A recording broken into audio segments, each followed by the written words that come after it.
ಹೊಡೆದಿರೋ ಬಟ್ಟೆ ನಾನ್ ನೋಡಿ ಸಣ್ಣ ಕೊಟ್ಟೆ ಯಾರ ಮಗಳೋ ಕಾಣೆ ಇವಳು ಲೈಟ್ ವೆಟ್ಟು ಚಿಟ್ಟೆ ಸಿಕ್ಕಾಪಟ್ಟೆ ಕ್ಯೂಟು ಫ್ರಮ್ ಕರ್ನಾಟಕ ಸ್ಟೇಟು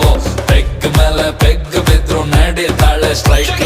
ಎಷ್ಟಂತ ಹೊಟ್ಟೆ ನಾ ಹಿಂದಕ್ಕೆ ಎಳ್ಕೊಂಡೆ ಇರೋಣ ಬಾಡಿನ ಫಿಟ್ ಆಗೆ ಇಟ್ಟಿದ್ದೆ ಹುಡುಗಿರಿಗೆ ಇಷ್ಟನ ಎಣ್ಣೆನ ಬಿಟ್ಟು ಇನ್ಮೇಲೆ ವರ್ಕೌಟ್ ಮಾಡೋಣ ಕುಡಿಯೋದು ಇವತ್ತೇ ಲಾಸ್ಟ್ ಅಂತ ಅನ್ಕೊಂಡು ಕುಡಿಯೋಣ ಶನಿವಾರ ಮೈಯಲ್ಲಿ ಫುಲ್ಲು ಜೋಶಿದೆ ನಾಳೆ ಭಾನುವಾರ ರೆಸ್ಟಿಗೆ ಫುಲ್ಲು ಡೇ ಇದೆ ತಿನ್ನೋಕೆ ಖಾರ ಚಿಕನ್ನು ಫ್ರೈ ರೆಡಿ ಇದೆ ಲೋಟಕ್ಕೆ ಎಣ್ಣೆ ಬಿದ್ದ ಮೇಲೆ ಹೇಳಿ ಚಿಂತೆ ಏನಿದೆ ಚಿಲ್ಲಾಗಿದೆ ಫುಲ್ಲು ಥ್ರಿಲ್ ಆಗಿದೆ ನನ್ನ ನೈಟ್ ಎಲ್ಲ ಪಾರ್ಟಿ ಮಾಡೋ ಪ್ಲಾನ್ ಆಗಿದೆ ಬಾಡಿ ತೇಲಾಡಿದೆ ಕಿಕ್ಕು ಮಜವಾಗಿದೆ ಆಹಾ ಮ್ಯೂಸಿಕ್ ಕೇಳೋದಕ್ಕೆ ಸೈಕ್ ಆಗಿದೆ